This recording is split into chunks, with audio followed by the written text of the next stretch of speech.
Quiero que busquemos en la palabra del Señor en el Primera de Tesalonicenses, capítulo 4. Vamos a dar lectura desde el verso 13 hasta el versículo 17. Tampoco queremos, hermanos, que ignoréis acerca de los que duermen, para que no os entristezcáis como los otros que no tienen esperanza. Porque si creemos que Jesús murió, resucitó, así también traerá Dios con Jesús a los que durmieron en él. Por lo cual os decimos esto en palabra del Señor, que nosotros que vivimos, que habremos quedado hasta la venida del Señor, no precederemos a los que durmieron. Porque el Señor mismo, con voz de mando, con voz de arcángel y con trompeta de Dios, descenderá del cielo, y los muertos en Cristo resucitarán primero. Luego nosotros, los que vivimos, los que hayamos quedado, seremos arrebatados juntamente con ellos en las nubes para recibir al Señor en el aire, y así estaremos siempre con el Señor. Quiero hablar en esta hora del mensaje más importante que tiene la palabra del Señor. El punto final, el resultado final del mensaje de salvación a la humanidad, que es la venida de Cristo a la tierra, la venida del Señor. El apóstol Pablo lo declara aquí: tampoco queremos, hermanos, que ignoréis acerca de los que duermen. Porque muchos de los que han muerto están durmiendo, de los que han muerto en Cristo, pero dice la palabra del Señor que no debemos entristecernos. Cierto que es dolor cuando una persona fallece. No queremos, hermanos, que ignoréis acerca de los que duermen. La palabra del Señor habla en esta hora de que la venida del Señor está muy pronto a venir. Los acontecimientos que hemos visto y nuestros ojos están logrando ver cada día, tenemos que darnos cuenta de lo crucial, del minuto crucial que estamos viviendo, del instante espectacular que vamos a vivir. Vamos a ser participantes de esta bendición. Estamos en un momento tremendamente crucial. Pablo lo dijo: para que no os entristezcáis como los otros que no tienen esperanza. Hay gente que no tiene esperanza. El mundo pagano no tenía esperanza. Para ellos la muerte en la antigüedad en Tesalónica era tremendamente terrible. Se encontró en la misma Tesalónica una inscripción que decía: después de la muerte no se puede volver a la vida. Después de la tumba ya no volveremos a vernos más. El poeta griego Teócrito escribió: las esperanzas son para los vivos, los muertos están sin esperanza. Esas eran las creencias en el mundo antiguo. Eran tristes y pesimistas. No nos vamos a ver, y la desesperación cunde en mucha gente hoy día. Los creyentes no debemos entristecernos como los paganos. Cuando vamos a un entierro siempre podemos saber si la familia del que ha partido es cristiana o no, por la forma en que se expresan, por la forma en que expresan su tristeza. Podemos saber si tienen esperanza o no. Los cristianos lloran, por supuesto, tenemos que llorar por la pérdida de un ser querido. No hay nada anormal en ello. Pablo nunca dijo que no debíamos orar. Lo que sí dijo fue que no debíamos entristecernos como aquellos que no tienen esperanza. Como yo leía recién el versículo 13 del capítulo 4. Un cristiano sufre la aflicción ante la muerte de un ser querido, pero al mismo tiempo siente el consuelo de la esperanza que tiene en el regreso de Cristo y en la resurrección de los muertos. Hay esperanza. La tenemos y confiamos y creemos en esta palabra. Versículo 14. Si creemos que Jesús murió y resucitó, así también traerá Dios con Jesús a los que durmieron en él. Después de la muerte espiritual, Pablo dijo que tener una mentalidad carnal dominada por las pasiones humanas equivale a la muerte.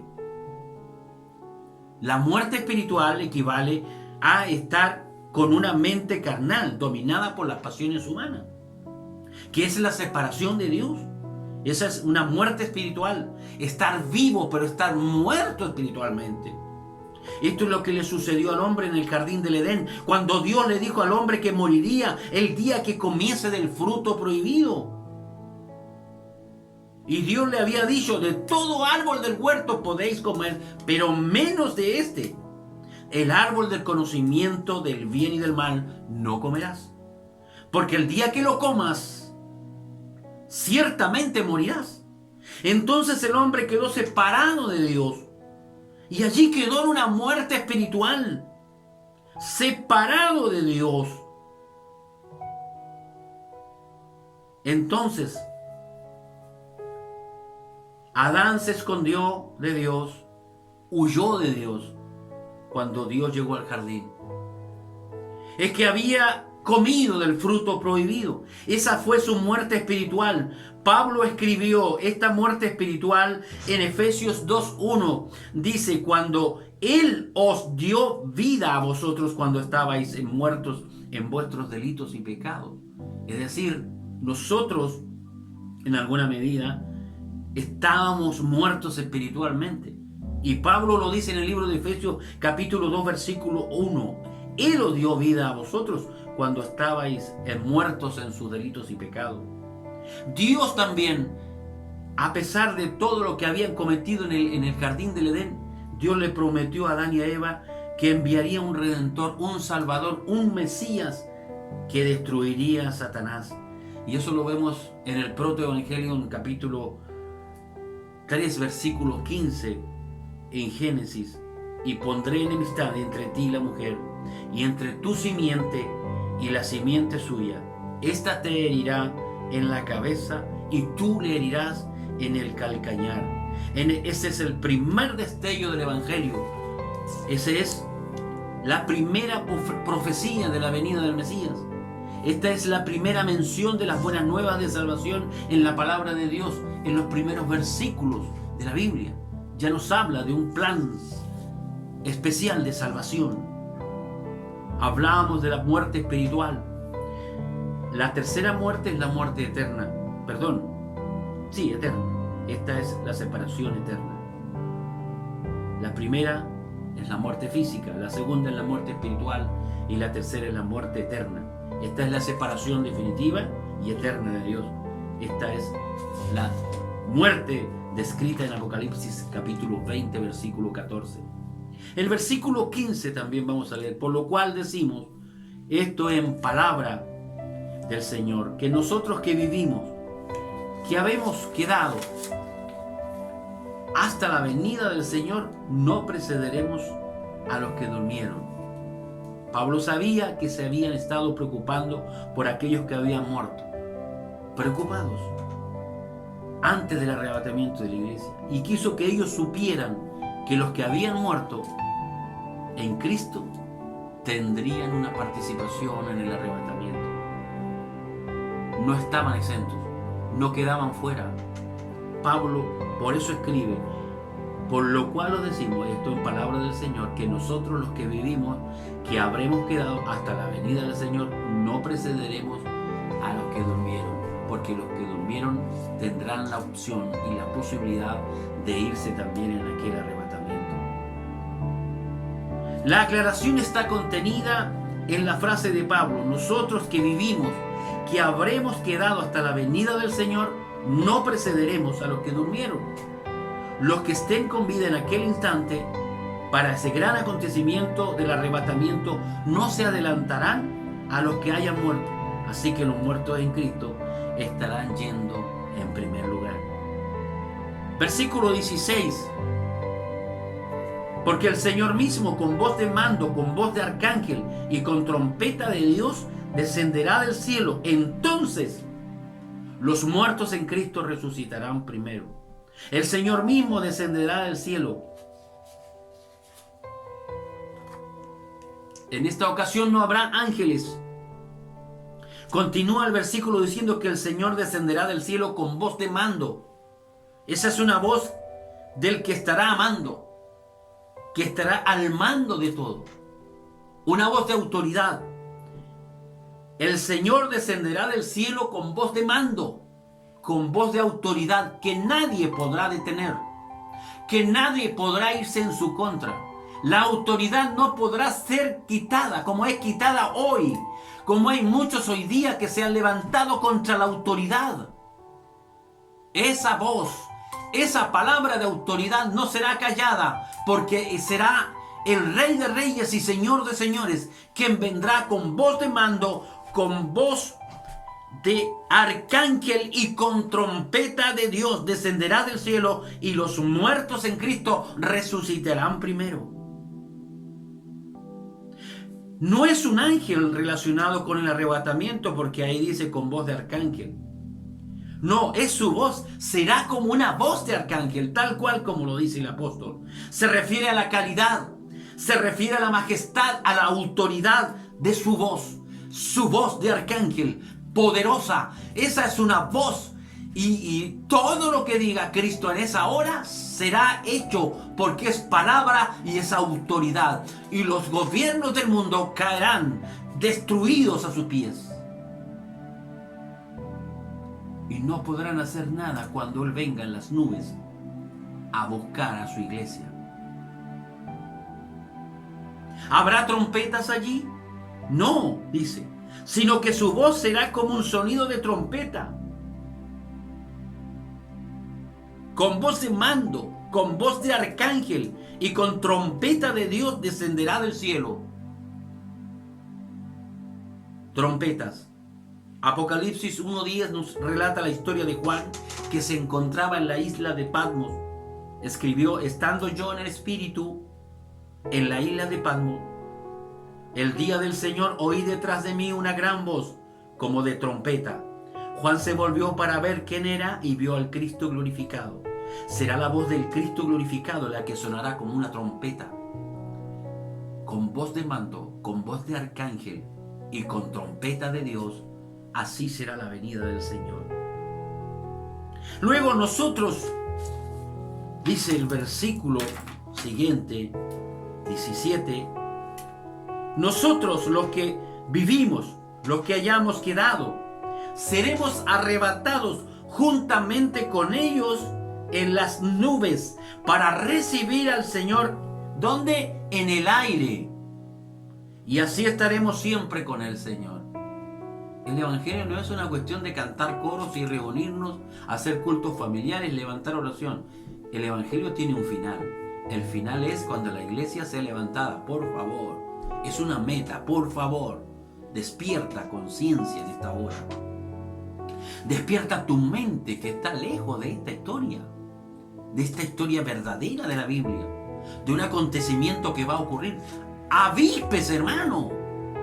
¿Dónde está metido a esta hora? ¿En qué está? Cristo viene ya. El Señor viene pronto. Tenemos que predicarlo con todas nuestras fuerzas. Su venida está pronta. ¿Qué más señales quieres? ¿Qué señales quieres? ¿Qué estás esperando? ¿O estás viendo tu humanismo? Tu humanismo te aterriza a la tierra, tu materialismo te tira para abajo. ¿O el secularismo te tiene atormentado y no crees en nada? Despierta en esta hora. Luego nosotros, los que vivimos, los que hayamos quedado, seremos arrebatados juntamente con ellos en las nubes. Nuevamente aquí tenemos la palabra arrebatados. Significa apresuradamente, arrebatar, levantar o raptar.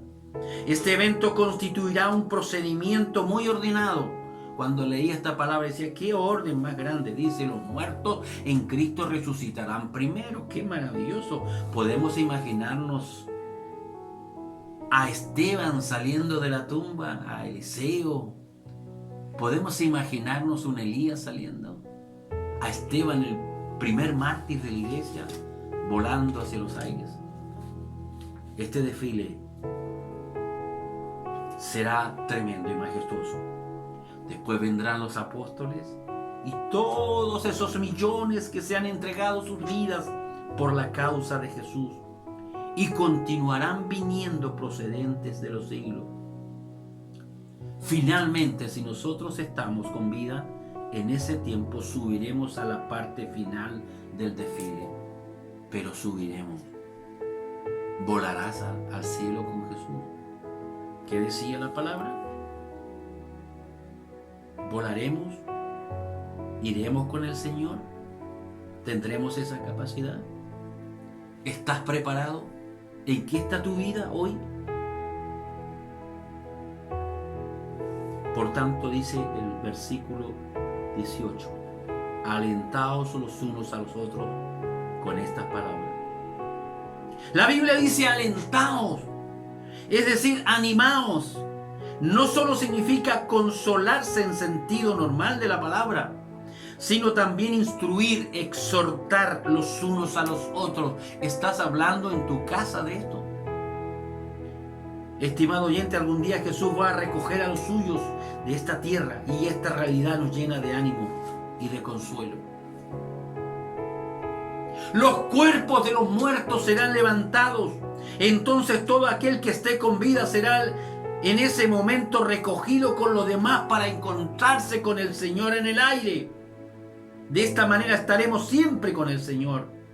En realidad vendremos con Él a la tierra después de 7 años. Bajaremos a la tierra y ahí vendremos a reinar sobre la tierra. Junto con Jesús. Una nueva tierra. Este es un rapto. 7 años en la gloria con Jesús en las bodas del Cordero. Y después Cristo viene adelante llevando a su pueblo aquí a este mundo irredento y pecaminoso. ¿Dónde estarán allí los grandes líderes? Los pensadores, los ideologistas, todos aquellos ideólogos que odian a Cristo, que odian el mensaje del Señor, que quieren matar la iglesia, todos aquellos, ¿dónde van a estar? Cristo los aniquilará con su poder y su autoridad. Con voz de mando, con voz de arcángel y con trompeta de Dios, Cristo viene a buscar su iglesia. Amigo que está escuchando, hermano, súmate al pueblo de Dios. Corre por tu vida, escapa por tu vida. Hoy es el día de salvación y de restauración. Esta es la hora del llamado. Cristo viene ya. No lo mires como una utopía, una historia. No, Señor. Estamos viendo tiempos finales. Pero despiértate en esta mañana o a esta hora que tú estás escuchando esta palabra. No mengues tu caminar, porque el Señor es nuestra luz. Cristo es nuestra luz. Jesús viene ya. La venida del Señor está pronta. ¿Y nosotros dónde estamos? ¿Qué estamos haciendo? La televisión no te deja hacer nada todo el día.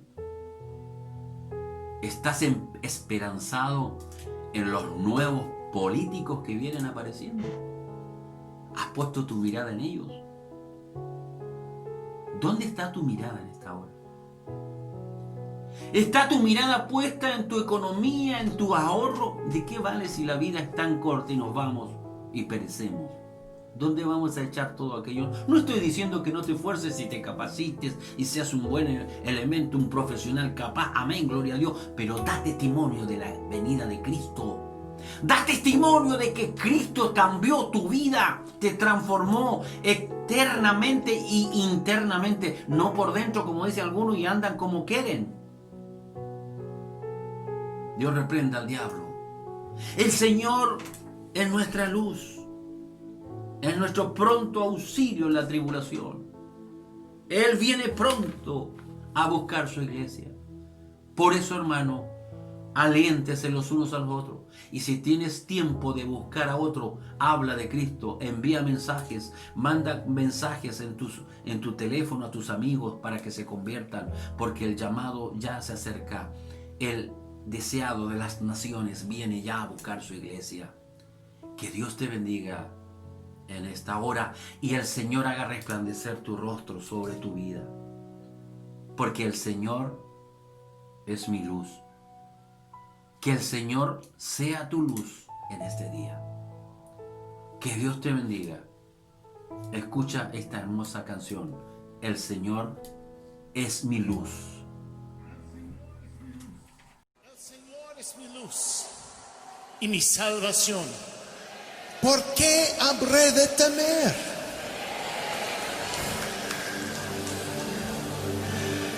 El Señor es mi roca y mi torre fuerte.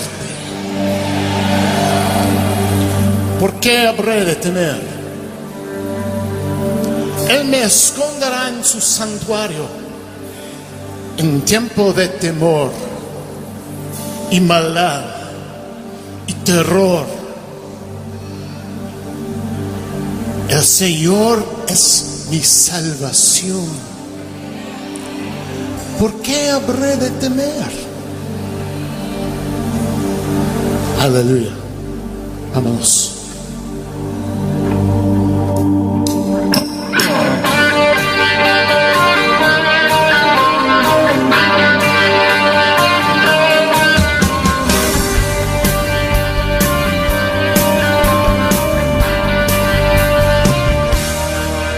El Señor es mi luz y mi salvación, porque habré de temer. El Señor es mi luz y mi salvación, porque habré de temer. Oh, oh, oh, oh, oh, oh, oh, oh, oh, oh, oh, oh. El Señor es mi roca y mi torre fuerte, porque habré de temer.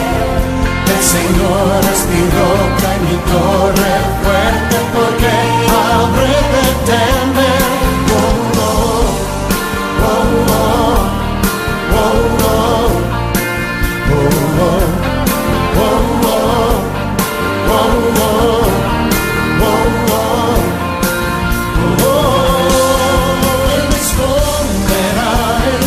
Santuario en tiempo de temor, me pararé a ver la victoria, la batalla es del Señor. Oh, oh, oh, oh, oh, oh,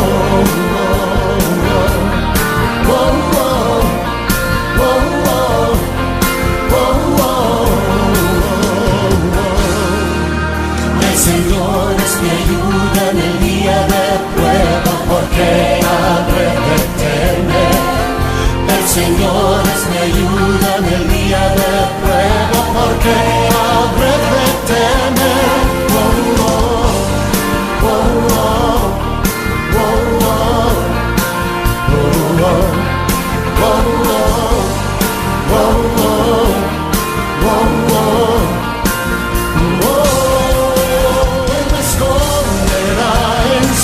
Santuario en tiempo de temor, me pararé a ver la victoria.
oh,